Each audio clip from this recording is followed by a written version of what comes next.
अस्सलाम वालेकुम। आज हम तैयार करेंगे no bake frying pan chocolate cake with ganache topping. इस केक को हम फ्राइंग पैन में तैयार करेंगे और ये सिंगल पैन रेसिपी है जो कि एक ही पैन में झटपट बनकर तैयार हो जाती है। इस ज़बरदस्त सुपर सॉफ्ट और मॉइस्ट चॉकलेट केक को बनाने के लिए आपको किसी भी ओवन की ज़रूरत नहीं है, बल्कि ये रेसिपी एक फ्राइंग पैन में बनकर झटपट तैयार हो जाती है। तो चलिए रेसिपी स्टार्ट करते हैं। सबसे पहले मैंने मेल्टेड बटर लिया है 5 टेबलस्पून। आप चाहें तो यहाँ पर घी का इस्तेमाल भी आप कर सकते हैं, लेकिन बटर के इस्तेमाल से आपका केक ज़्यादा मॉइस्ट और सॉफ्ट बनता है। वीडियो में दिखाए गए तरीके के मुताबिक आप अपने पैन को हिलाएंगे और तमाम बटर को इवनली स्प्रेड करेंगे अपने फ्राइंग पैन पर। बहुत ही इवनली स्प्रेड अपने मक्खन को मैंने फ्राइंग पैन पर कर लिया है। अब मैं 3 टेबलस्पून कोको पाउडर लूंगी और इसको अपने मक्खन में शामिल कर दूंगी। आप इस तमाम कोको पाउडर को अपने मक्खन में अच्छे तरीके से मिक्स कर लें। इसके बाद मैं आधा कप चीनी लूंगी और उसको भी अपने फ्राइंग पैन में डालकर मिक्स करूंगी। चीनी का इस्तेमाल आप कम या ज़्यादा कर सकते हैं। अब मैंने एक रूम टेम्परेचर अंडा शामिल किया है इसमें और मुसलसल चम्मच को हिलाते हुए एक मिक्सचर तैयार कर लूंगी।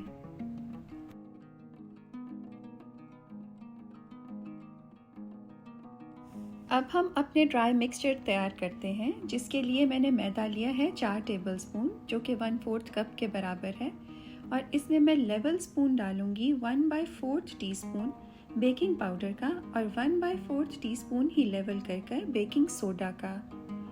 अब इन तीनों चीज़ों को मैं छाननी की मदद से छान लूंगी। अब हम आहिस्ता आहिस्ता अपने ड्राई मिक्सचर को अपने केक के मिक्सचर में शामिल करते जाएंगे और चम्मच को हल्के हाथों से हिलाते रहेंगे। इस स्टेज पर मैंने half tea spoon vanilla essence और 1/4 कप रूम टेम्परेचर दूध भी इसमें शामिल कर दिया है। तमाम चीज़ें अपने फ्राइंग पैन में शामिल करने के बाद मैं चम्मच को मुसलसल हिलाती रहूंगी जब तक कि हमारा मिक्सचर बनकर रेडी ना हो जाए। हमारा बेहतरीन सा मिक्सचर बनकर बिल्कुल तैयार है। अब मैं स्पैचुला की मदद से अपने फ्राइंग पैन की साइड्स को थोड़ा क्लीन कर लूंगी। इस फ्राइंग पैन केक को हम ओवन में नहीं बल्कि चूल्हे पर तैयार करेंगे। बिल्कुल दम वाले फ्लेम पर, यानी कि बिल्कुल लो फ्लेम पर हम 12 मिनट के लिए अपने फ्राइंग पैन को कवर करके चूल्हे पर रख देंगे और एग्जैक्टली 12 मिनट के बाद हम ढक्कन खोलकर एक दफ़ा इसको चेक करेंगे। हमारे फ्राइंग पैन केक को चूल्हे के ऊपर बिल्कुल धीमी आंच पर पकते हुए 12 मिनट हो चुके हैं। अब मैं टूथपिक की मदद से चेक करूंगी कि हमारा केक तैयार है या नहीं। हमारा केक बिल्कुल तैयार नहीं है इस टाइम, और मैं इसको 4 मिनट के लिए कवर करते हुए मज़ीद धीमी दम वाली आंच पर पकने दूंगी। 4 मिनट के बाद जब मैंने दोबारा केक को चेक किया तो टूथपिक के ऊपर केक के थोड़े से बिट्स और पीसेस आ रहे थे। इसका मतलब है कि हमारा केक तैयार हो चुका है। अब फ्लेम को मैं बंद कर दूंगी और 6 मिनट के लिए कवर करके इस पैन को छोड़ दूंगी। हमने फ्लेम को ऑफ करते हुए ढककर अपने केक को 6 मिनट के लिए छोड़ दिया था। 6 मिनट के बाद देखें, ज़बरदस्त हमारा केक बनकर बिल्कुल तैयार है। अब हम स्पैचुला की मदद से इसको साइड से थोड़ा सा हिला लेंगे। मैं सिर्फ आप लोगों को दिखाने के लिए कि किस कदर ज़बरदस्त केक हमारा चूल्हे और फ्राइंग पैन की मदद से बनकर तैयार हुआ है, इसको प्लेट में निकाल रही हूँ। आपके लिए ज़रूरी नहीं, आप इस रेसिपी को पैन में ही तैयार कर सकते हैं। अब मैं लूँगी 1/3 कप दूध और इसमें शामिल करूँगी 1 टेबलस्पून मेल्टेड चॉकलेट। आप चॉकलेट सिरप का इस्तेमाल भी कर सकते हैं। क्योंकि इस केक को हमने फ्राइंग पैन में ही तैयार करना है, तो मैं इसको वापस अपने पैन में शिफ्ट करूँगी और किसी भी टूथपिक की मदद से इसमें हम थोड़े सुराख करेंगे और अपना तैयार किया हुआ दूध और चॉकलेट का मिक्सचर इसमें शामिल करते जाएंगे। अब हम गनाश तैयार करेंगे अपने केक की टॉपिंग के लिए।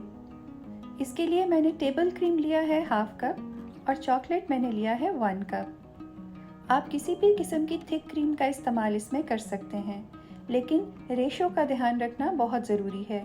अगर आधा कप आपकी थिक क्रीम है तो चॉकलेट 1 कप होना चाहिए, तो ही आपका परफेक्ट गनाश बनकर टॉपिंग के लिए तैयार होगा।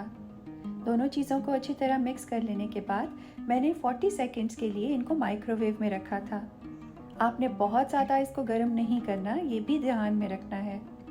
माइक्रोवेव से निकालने के बाद मैंने मुसलसल चम्मच हिलाते हुए दोनों चीज़ों को बेहतरीन तरीके से मिक्स कर लिया है।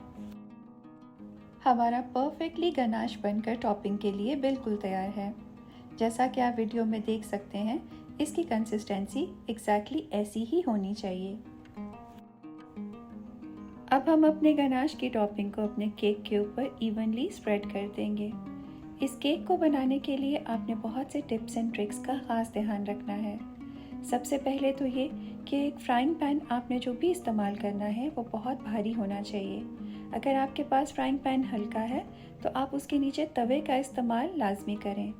और गनाश की टॉपिंग बनाते हुए आपने क्रीम की और चॉकलेट की रेशो का बहुत ध्यान रखना है।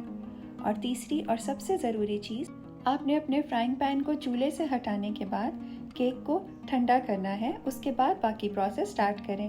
मैं उम्मीद करती हूँ कि इन तमाम बातों का ध्यान करते हुए आप भी एक परफेक्ट तरीके से चॉकलेट केक तैयार करेंगे। आपके फीडबैक का इंतज़ार रहेगा। अल्लाह हाफ़िज़।